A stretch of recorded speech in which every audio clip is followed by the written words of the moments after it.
नमस्कार, मेरा नाम राहुल कुमार है और आप टॉप रिपब्लिक चैनल देखना शुरू कर चुके हैं। ज्ञान भारती पब्लिक स्कूल में टेस्ट एग्जाम चल रहा है। जूनियर का एग्जाम आज आखिरी है और सीनियर का एग्जाम खत्म हो चुका है। हमारे साथ विक्रम सर है जो एग्जाम कंट्रोलर के रूप में ज्ञान भारती के जितने भी एग्जाम अभी हाल में चल रहे हैं उसको कंट्रोल विक्रम सर करते हैं।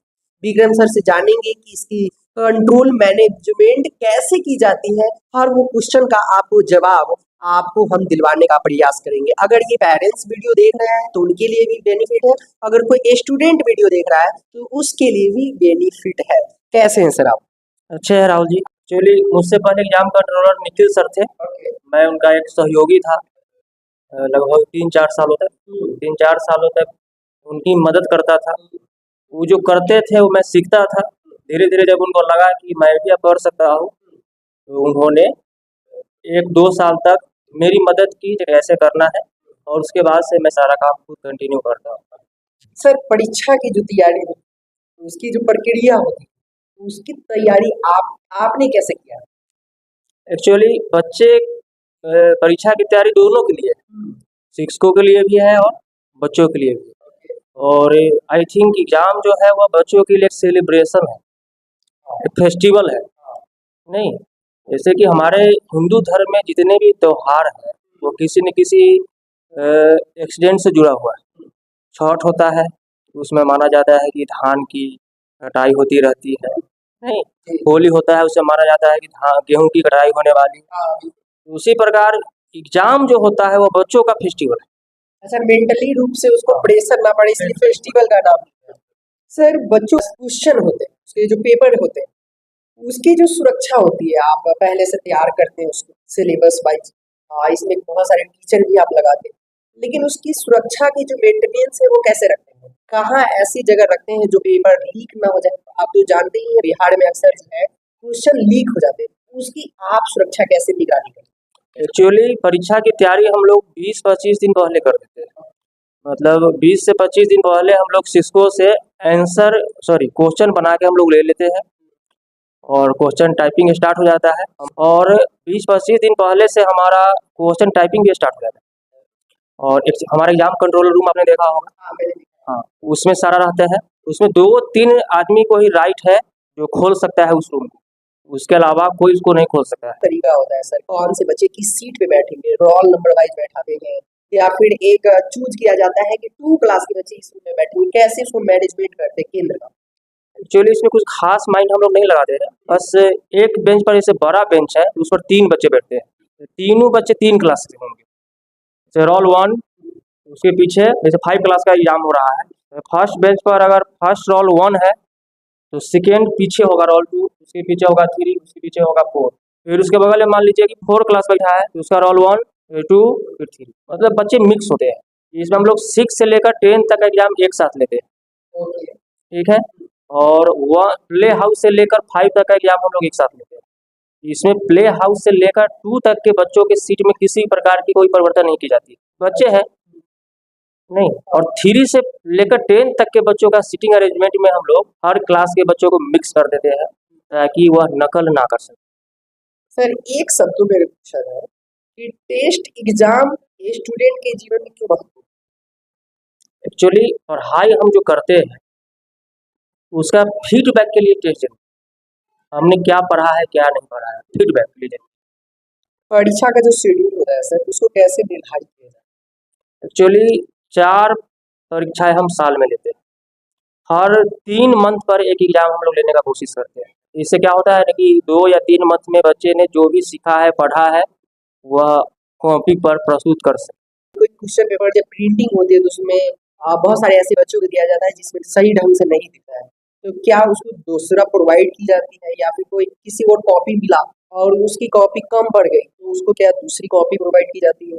या फिर कोई बच्चा है जिसे अगर पेन लेके आया है, अगर लिखने के समय उसको समस्या हुई कि वो रिफिल खत्म हो गया, तो क्या उसको प्रोवाइड किया जाता है? ये तकनीकी जो समस्या है वो कैसे हैंडल करते हैं? बच्चों को एग्जाम में किसी प्रकार की अगर समस्या आती है, पेन, पेंसिल, स्टूमिंग बॉक्स में रूलर, कंपास या क्वेश्चन सही से नहीं प्रिंट है, आंसर शीट का जो लाइनिंग है वो सही से प्रिंट नहीं है, तो हम लोग उसके लिए हर फ्लोर पर आपने देखा होगा 2-3 रिलीवर रखते हैं। इनके पास एक्स्ट्रा सामान एग्जाम का रहता है। जहाँ पर जिसकी ज़रूरत है उसको चेंज कर दिया जाता है। कॉपी में गड़बड़ी है तो कॉपी चेंज कर दिया जाएगा, क्वेश्चन में गड़बड़ी है क्वेश्चन चेंज कर दिया जाएगा। पेन पेंसिल अगर उनके पास नहीं है या फिर लाए हैं सही से नहीं चल रहा है तो पेन पेंसिल उनको दे दिया जाता है। हमारा मकसद बच्चों को प्रेशर देना नहीं होना चाहिए, एग्जाम का मकसद प्रेशर नहीं होना चाहिए। नहीं, हम लोग बच्चों को रिलैक्स करके एग्जाम दिलवाने की कोशिश करते सर एग्जाम की जो धोखाधड़ी नकल होता है उसके लिए आपने कैसे उसको मैनेज करने के लिए निगरानी रखा हुआ है या फिर आपने कोई ऐसी योजना बनाई है जो अलग स्कूल नहीं बनाते? हैं। एक्चुअली हमारे हर क्लास में जो इन्विजिलेटर्स हैं, शिक्षक है, और लगभग एक क्लास में 40 नियर अबाउट बच्चे बैठते होंगे एग्जाम में केवल, और हर फ्लोर पे 2-3 रिलीवर रहते हैं। एग्जाम डिपार्टमेंट में जो भी हमारे 8-10 व्यक्ति हैं वो हमेशा फ्लोर पे घूमते रहते हैं। उसके बाद कैमरा भी लगा हुआ है हर रूम में, सीसीटीवी कैमरा लगा हुआ है। बारी बारी से कैमरा में हम लोग जूम कर करके हम लोग वो भी देखते रहते हैं कि डेस्क से इस एग्जाम में भी कई बच्चे हैं, 5-6 बच्चों को हमने सस्पेंड भी किया है। सर कोई अगर इतनी निगरानी के बावजूद भी अगर कोई बच्चा नकल करते हुए पकड़ा जाता है तो उसके लिए क्या कठोर कदम हो सकता है या फिर आप उठाते हैं? बच्चों को सबक सिखाने के लिए हम बच्चों को सस्पेंड कर देते सर जो सीबीएसई बोर्ड में भी ये मायने है इसलिए क्योंकि ये जरूरी होता है टेस्ट एग्जाम में उठाना। हैं। हम लोग उसी पैटर्न पे एग्जाम लेते हैं जिसको आगे काम आने वाला है फ्यूचर में, 10th है, 12th है, ग्रेजुएशन है। वहाँ पर तो बच्चे को नकल करने पर तो सुनेगा ही नहीं। हाँ बिल्कुल। नहीं। वहाँ इससे अच्छा है कि यहाँ से उसको हम थोड़ा सा उस लाइन पर ला दें कि नकल करने का मतलब है कि आप 1 साल के लिए सस्पेंड हो जाए। तो यहाँ पर हम लोग 1 साल के लिए सस्पेंड नहीं करते, उस एग्जाम से सस्पेंड कर देते हैं। परिणाम की घोषणा की प्रक्रिया क्या होती है, कैसे आप प्रकाशित करते हैं और उसकी प्रक्रिया क्या है? टेस्ट जो होगी हमारे कोई भी परीक्षा होगी उसके 20 से 25 दिनों के अंदर हम परिणाम घोषित कर देते हैं। इस 20-25 दिनों में हम कॉपी का मूल्यांकन करवाते हैं अपने शिक्षकों से, और उसके बाद जब सारा रिजल्ट तैयार हो जाता है तो बच्चे के द्वारा क्लास में अनाउंस कर दिया जाता है कि इतने तैयारी को रिजल्ट घोषित होगी। और दूसरा हम लोग हमारा व्हाट्सएप ग्रुप है हर सभी क्लासेस का, व्हाट्सएप ग्रुप पे हम लोग इन्फॉर्म कर देते हैं। और हमारे यहाँ जो एग्जाम का रिजल्ट निकलता है वो सिंपल रिजल्ट हम लोग नहीं निकालते, हम एक फेस्टिवल की तरह मनाते हैं। मतलब गेट से लेकर क्लास तक गुब्बारा वगैरह हम लोग चूना वगैरह डाल के हम लोग अच्छा से अरेंज कर देते हैं, सजा देते हैं, ताकि पेरेंट्स और बच्चे आए तो उसको बर्डन नहीं ले, क्योंकि एग्जाम में बच्चे डरे ना डरे, परिणाम के लिए बच्चे ज़्यादा डर जाते हैं कि क्या रिजल्ट आया, कब आएगा, टीचर से भी कुछ सुनना पड़ सकता है। सर एक क्वेश्चन और है, आपने तो बताया कि उसको प्रकाशित कैसे करें, कॉपी का जो मूल्यांकन होता है उसकी जो रिजल्ट घोषणा से पहले जो कॉपी चेक होता है उसकी जो प्रक्रिया है उसको कैसे मैनेज करते हैं और उसका आपका प्रक्रिया क्या है? एक्चुअली एग्जाम जो होता है उसमें कई टाइप्स के क्वेश्चन होते हैं, ऑब्जेक्टिव क्वेश्चन होते हैं और सब्जेक्टिव क्वेश्चन होते हैं। ऑब्जेक्टिव में मल्टीपल चॉइस क्वेश्चन हो सकते हैं, ट्रू फॉल्स हो सकते हैं, फिल इन द ब्लैंक्स हो सकते हैं। तो यह सब जो क्वेश्चन रहता है वह 1 मार्क्स का रहता है, 1 मार्क्स का, ठीक है। तो इसमें ऑब्जेक्टिव में अगर आंसर पूरा सही है तो 1 नंबर मिलेगा, गलत है तो पूरा का पूरा नंबर कट जाएगा, 1 नंबर कट जाएगा। सब्जेक्टिव में जो मार्क्स का पैटर्न होता है वो स्टेप वाइज होता है। मान लीजिए कुछ स्टेप अच्छा सही लिखा हुआ है, कुछ स्टेप गलत लिखा हुआ है, तो पूरा नंबर नहीं काट लेना है। पॉइंट में जैसे 2 नंबर का है, आधा सही आधा गलत है, तो उसमें 1 नंबर बच्चों को हम देंगे। एग्जाम में हमारा मकसद बच्चों का नंबर काटना नहीं होता है, बच्चों को नंबर कैसे देना है इस पर हम लोग विचार करते हैं। बच्चों को नीचा दिखाना या प्रताड़ित करना नहीं है। बच्चा ने कुछ भी लिखा है सब्जेक्ट टॉपिक से रिलेटेड, अब ऐसा नहीं कि मैथ का एग्जाम हो रहा है उसमें एसएसटी लिखते तो नहीं, अगर मैथ का एग्जाम हो रहा है तो मैथ से रिलेटेड बच्चा कुछ भी लिखा है, एसएसटी का एग्जाम हो रहा है बच्चा कुछ भी अगर लिखा है तो हम लोग उसको नंबर देने का प्रयास करते हैं। अच्छा कोई ऐसा बच्चा दिखता है जो परिणाम से असंतुष्ट हो सकता है, रिजल्ट से वो खुश नहीं हो सकते, उनका अगर मन हो सकता है कि मैंने जिस तरीके से एग्जाम दिया उतना रिजल्ट आया नहीं, मेरा और नंबर आना चाहिए, उसको आप संतुष्ट कैसे करते हैं या फिर आप उसके बारे में क्या सोचते फाइनल एग्जाम को छोड़कर जितने भी एग्जाम्स होते हैं सारे एग्जाम्स की कॉपी बच्चे को दिखा दी जाती है क्लास में, हैं? सारे। बस यही संतुष्ट करने का आपका तरीका है कि अगर कोई बच्चा असंतुष्ट है तो उसको कॉपी दिखा दिया जाता है कि आपने ये गलत लिखा है इसलिए नंबर कटा है, ये सबसे बेस्ट तरीका है सर। अच्छा एक चीज और हमें समझ में नहीं आ रही कि पेरेंट्स इस चीज को कैसे हैंडल कर सकते हैं, पेरेंट्स इस चीज पे ध्यान क्यों नहीं देते सर? एक्चुअली हम लोग जब बच्चे थे ना तो हमारे पेरेंट्स स्टडी के लगभग आधा से ज़्यादा समय हमारे साथ हुआ करते थे। अभी के पेरेंट्स जो है वो बच्चे के साथ होते नहीं। इसमें सिर्फ पेरेंट्स की गलती नहीं है, कुछ ऐसी समस्याएं भी हैं। बहुत पहले हमारे ज़माने का पढ़ाई का जो महंगाई था और अभी के महंगाई में काफ़ी अंतर है। नहीं, तो महंगाई बढ़ी है तो पेरेंट्स भी थोड़ा बिजी हो गए। जितने बड़े बड़े स्कूल है, प्राइवेट संस्था है, उनकी फी भी ज़्यादा है। फी ज़्यादा है, इसमें स्कूल की गलती नहीं है। स्कूल को बहुत सारा मेंटेन करना पड़ता है, टीचर से लेकर, बिजली से लेकर, स्मार्ट क्लासेस वगैरह, बहुत सारे क्लासेस। पेरेंट्स बिजी होते हैं, जिसके कारण बच्चे पर ध्यान नहीं दे पा रहे हैं। मतलब अभी ऐसा सिचुएशन आ चुका है ना कि टीचर को ही सब करना है। पहले था कि टीचर ने क्लास में पढ़ा दिया, बाकी पेरेंट्स का काम है होमवर्क पूरा करवाना वगैरह। अब टीचर को ही सब करना है, बच्चा खाना भी नहीं खा रहा है, उसका भी रिस्पॉन्सिबल टीचर। सर ये क्वेश्चन और है मेरा कि जो री एग्जाम का प्रावधान होता है, अगर इससे पहले अगर बच्चे के घर में इमरजेंसी आ गया या फिर बच्चे का तबीयत खराब हो गया और बच्चे एग्जाम में शामिल नहीं हो पाए, ये तो टेस्ट एग्जाम। सीबीएसई बोर्ड में अगर इसी प्रकार से हुआ या फिर टेस्ट एग्जाम में इस प्रकार से होता है, तो उसके लिए क्या समस्या का हल है और आप उस पर क्या सोचते हैं सर, एक एग्जाम कंट्रोलर के रूप में? एक्चुअली बच्चा से हम सही रीजन जानते हैं, सिर्फ जानते ही नहीं, उसे हमें प्रूफ चाहिए। बच्चा अगर बीमार था तो आप मेडिकल सर्टिफिकेट दीजिए। नहीं, सीबीएसई बोर्ड में सीबीएसई बोर्ड में एक कंपार्टमेंट एग्जाम होता है कुछ दिनों बाद, 2-3 महीना बाद। मगर सीबीएसई बोर्ड में भी प्रावधान है कि अगर किसी कारण से बच्चा एग्जाम नहीं दे पा रहा है तो मेडिकल सर्टिफिकेट आप उसे दे रहे हैं, दूसरा कोई नहीं। अब नानी के यहाँ घूमने चले गए, दिल्ली मौज मनाने चले गए, उसके लिए कोई प्रावधान नहीं। लेकिन अगर आप मेडिकली अनफिट है, तो मेडिकली अनफिट में अगर कोई एक एग्जाम छूट जाता है तो उसका एग्जाम सीबीएसई लेती है। सारे एग्जाम अगर आप छोड़ दे रहे हैं तो उसका कोई प्रावधान नहीं। उसका प्रावधान नहीं है कि फिर से आप फॉर्म डालिए और 1 साल का इंतजार कीजिए। हमारे स्कूल में ऐसा कोई प्रावधान नहीं, हम लोग री एग्जाम नहीं लेते, किसी भी कंडीशन में नहीं लेते।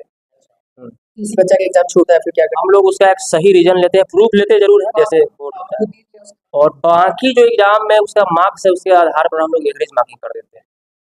अच्छा, बाकी जो एग्जाम आपने सब्जेक्ट का लिए है उस हिसाब से जो नंबर वो लाता है, अगले एग्जाम जो छूटा है उसको भी नंबर उसमें ऐड कर देते हैं, एवरेज निकाल। ओके सर, नई जो परीक्षा प्रणाली लागू हुई है और जो हालिया में सुधार किया गया है सीबीएसई बोर्ड द्वारा, उस पे आप क्या सोचते हैं और आपके तरीके से एग्जाम कंट्रोलर के तरीके से और क्या बदलाव होने चाहिए?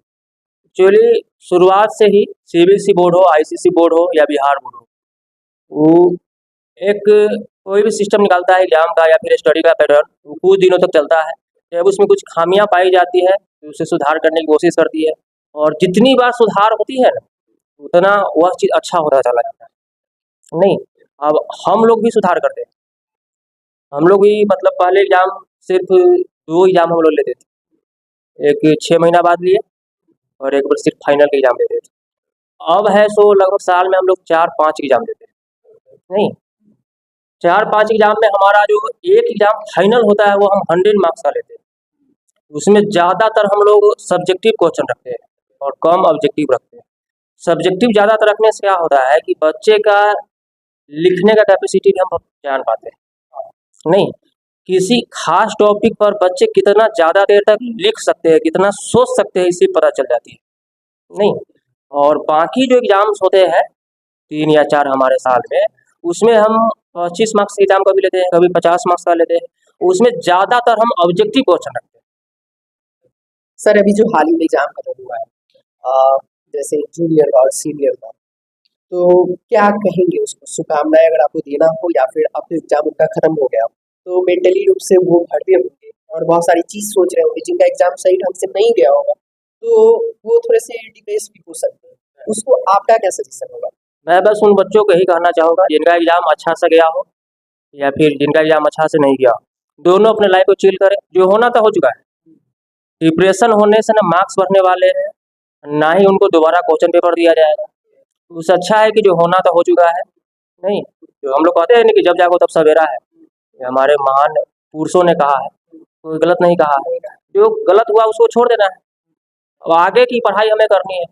और हमारे महापुरुषों का कुछ थॉट सब जो है, उसमें एक थॉट है कि जब जागो तब सवेरा। जब जागने का मतलब सोकर उठना यहाँ पर नहीं है, जागने का मतलब है कि लाइफ से सबक लेना। नहीं, बहुत सारे बच्चे आपने ऐसा देखा होगा कि 10th तक वो कुछ भी नहीं, 10th के बाद उसका जलवा आ जाता है, उसमें एक नई जोश आ जाती है। तो एग्जाम हमारे लाइफ को डिसाइड नहीं कर रहा है। हाँ, एग्जाम में मार्क्स आना चाहिए। कहीं कहीं आपने सुना होगा कि लोग कहते हैं कि मार्क्स मैटर नहीं करता है, मार्क्स मैटर करता है। मैं कहता हूँ कि मार्क्स मैटर करता है। नहीं, अगर आपने मार्क्स आपको नहीं आ रहा है, इसका सीधा मतलब है कि आपने पढ़ा नहीं है। मार्क्स आ रहा है इसका मतलब है कि आपने पढ़ा है, और जब पढ़ा है तो मार्क्स आएगा नहीं। अच्छे यूनिवर्सिटीज में आपको एडमिशन लेनी है, अगर आपको मार्क्स नहीं है, अगर हम वहाँ पर कहेंगे कि मार्क्स मैटर नहीं करता है, तो क्या अच्छा यूनिवर्सिटी आप एडमिशन लेगा? बिल्कुल नहीं। तो मार्क्स मैटर करता है, लेकिन अगर फिर भी किसी कारणवश मार्क्स बच्चों को सही नहीं आ रहा है, तो उस गलती से सीखनी है, और आगे जो एग्ज़ाम होने वाली है, उस एग्ज़ाम में जो पिछली गलती हुई थी उसको दोहराना नहीं। तो बच्चों को टेंशन में नहीं रहना है। अब बच्चे घर पर जाए, एग्ज़ाम के बाद कल शनिवार, रविवार, सोमवार 3 दिन बच्चों की छुट्टी भी, बच्चे अच्छा से एंजॉय करें, और मंगलवार से पढ़ाई हो, तो एग्ज़ाम में क्या हुआ नहीं हुआ या भूल कर आए, और आगे का सिलेबस हम लोग पढ़ाई करें। आगे का सिलेबस पढ़ाई करो, एग्जाम जो हुआ उसको भूल जाए। बाकी अगर ये वीडियो आपको पसंद आई, एग्जाम से रिलेटेड आपने बहुत सारे ऐसी जानकारी है जो आपने सुना, पेरेंट्स भी जानना चाहते थे कि बच्चे का जो एग्जाम होता है उसकी रिजल्ट कैसे प्रकाशित होती है, क्वेश्चन पेपर कैसे तैयार किया जाता है, सारी डिटेल विक्रम सर ने दी।